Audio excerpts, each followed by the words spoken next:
Hello friends, so I have my IntelliJ open and let's start coding here for the chapter 1 introduction to serialization that we discovered in the last video. I strongly suggest that you type the code along with me. So let's go to source main Java in the project view and here press Alt Insert, which will give me this option to create a package. I'll create the same package as I have got here, com dot, which is our group ID. Let me go again, Alt Insert, package, and I will put this package name. Similar package I will create in test Java as well, because it's a very test-driven approach that we are going to use to understand the concepts that we have learned. So I create here now this.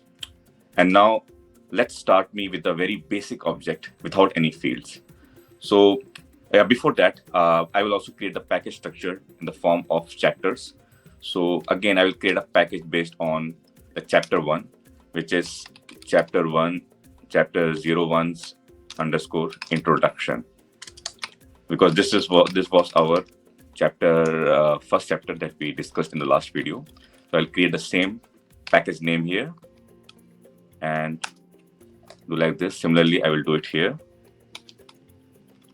Package chapter 1 introduction. Now for the very first basic case, let me start with a very basic Java object Pojo. I will call it as MarketData with no fields. Okay. So this will help me to create this basic class, and let me a little bit expand it. So I've created this MarketData with no fields, which means that we don't have any private fields here. Similarly, I will create a test class for this. Alt Insert again, Java class. Insert Java class, and I will write it here, test. Okay, and let me again expand it. Okay, here we will write our test class. So let's start with the very basic test case, right? That we have to serialize this MarketData with no fields object into a file and deserialize it later on. So for that, I will put all insert and I will create a test method, and I will now mark it as test serialize. Okay. And because I'm using JUnit 5, I can also use a display name. This is optional, but I always prefer to use display name so that instead of giving the test method name here, it will give whatever the custom name that we give it to it. So here I will write it down like test basic serialization for Java Pojo. Pojo is plain old Java object because we are using plain. So this is what I have customized it here.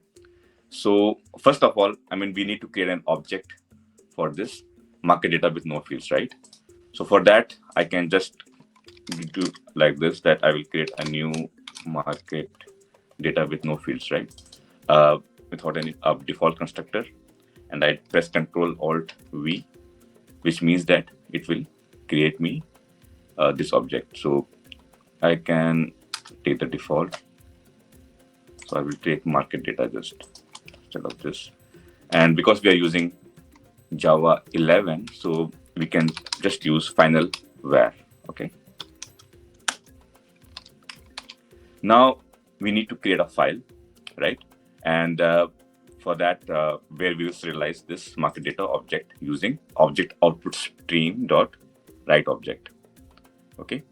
So for that, I will use a wrapper, new file output stream. Okay. And here I need to pass a file object, right? So what I will do is that instead of doing this, I will create a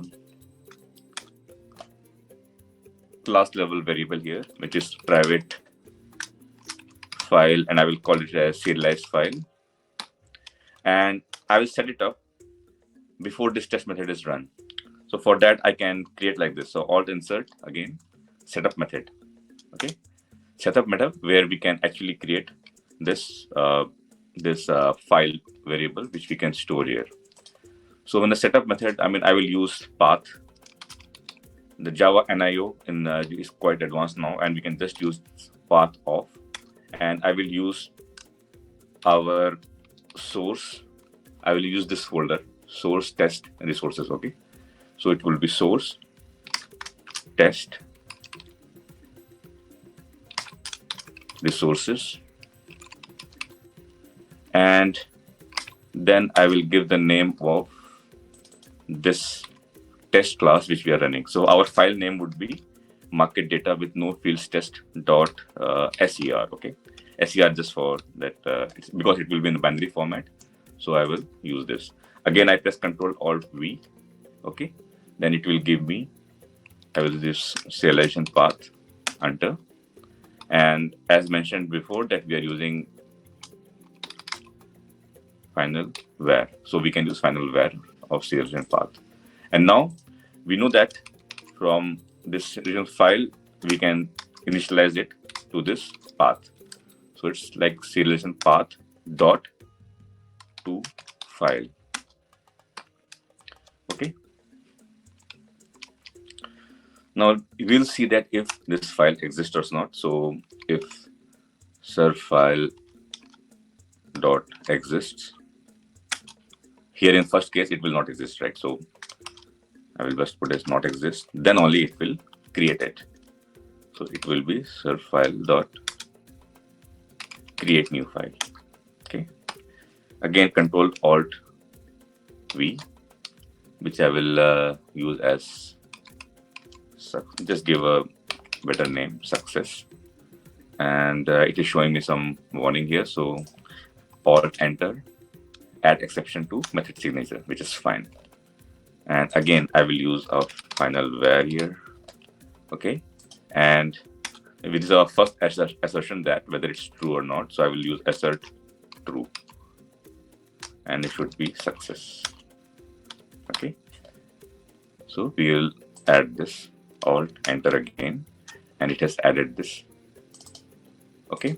So let's again once again just revise this, what we have done. So we created a file variable here, which is our file which we'll be using for serialization and deserialization. And we created a path variable in our source test resources. So which is this folder here, this folder source test resources, right? Okay. And in the ser file, we convert this path into file here, and we only create the file when it doesn't exist. So this is what the setup method is done. So this setup method will be called every time we call a test method. So example, if we have got multiple methods here, test methods here, for each of the test methods, setup will be called before it. Okay. So now let's go back to here, and we call this, we have got this file now. So file. Okay. And we'll check that later on. And because in Java IO, we normally use decorator pattern.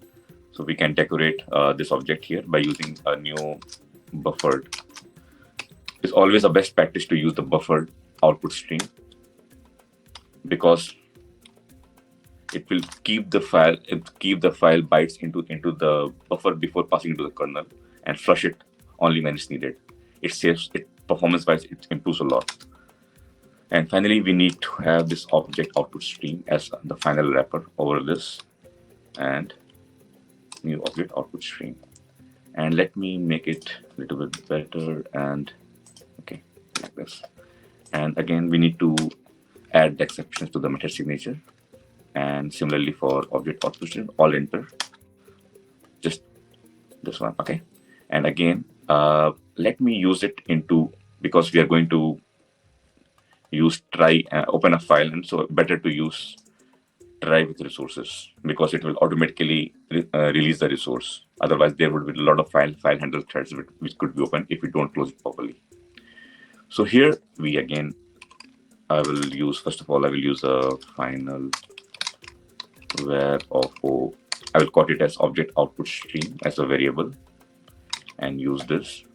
And I will use try with resources.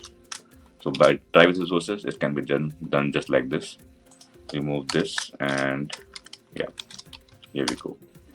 So we created this FileOutputStream object, wrap it over BufferedOutputStream, and again, final wrapper is over ObjectOutputStream. So we have got this final variable. And as we have learned that we just need to use .writeObject, and we can write this or serialize this object into stream of bytes and write it to this file. Okay. And before that, I will also write some debug statements. It will be before serialization, right? And I will print out this object because we don't have implemented any like equals method or toString method in our MarketData with no feeds class.